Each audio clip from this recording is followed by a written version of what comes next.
যদি পাশে নাই থাকো, তবে পাশে আছি বলে তাকে দিনের পর দিন মিথ্যা রাস্তা দিও না। যার হাত ধরে রাখতে পারবে না, তাকে ঝুলিয়ে না রেখে সোজা সাপটা বলে দাও। তার জন্য তোমার কোনো অনুভূতি নেই, তাকে তোমার জীবনে কোথাও দরকার নেই, একটুও না। ভদ্রতা বজায় রাখতে গিয়ে যাকে তুমি বলতে পারছো না তুমি তার জন্য নও, সেই মানুষটাকে একদিন ছেড়ে দিতেই হবে। তার চেয়ে ভালো মানুষটা সমুদ্রে ডুবে যাওয়ার আগেই বলে দাও। তার হাত ধরে রাখা তোমার পক্ষে সম্ভব নয়, যেন মানুষটা ডুবে যাওয়ার আগে সাঁতারটুকু অন্তত শিখে নেওয়ার সুযোগ পায়।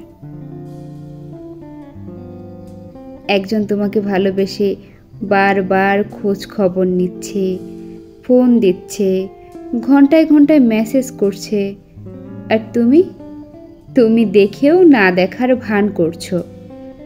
আবার পরবর্তী সময়ে মানুষটাকে বলছো, ফোনের পাশে ছিলাম না, দুঃখিত, আরও এটা সেটা বলে কাটিয়ে দিচ্ছ দায়।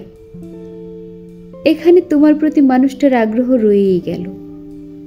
মানুষটা ভাবল তুমি তার সাথেই আছো, ভরসা পেল, অথচ তুমি তাকে ইচ্ছাকৃতভাবেই অবহেলা করলে। এগুলো করে মজা নেওয়া ঠিক না, একদম ঠিক না। এভাবে তাকে গোপনে অবহেলার পাশে বসিয়ে রেখে প্রকাশ্যে ভরসার হাত দেখিয়ে তাকে যে তুমি ঠান্ডা মাথায় খুন করছো, সেটা কি জানো? কারো দুর্বলতা বুঝে গিয়ে তাকে আজ আঘাত দিয়ে সরিয়ে দিলে সেই আঘাত দ্বিগুণ হয়ে ফিরেও আসতে পারে। সেদিন কিন্তু তুমি কোথাও ঠাঁই পাবে না, কোথাও না।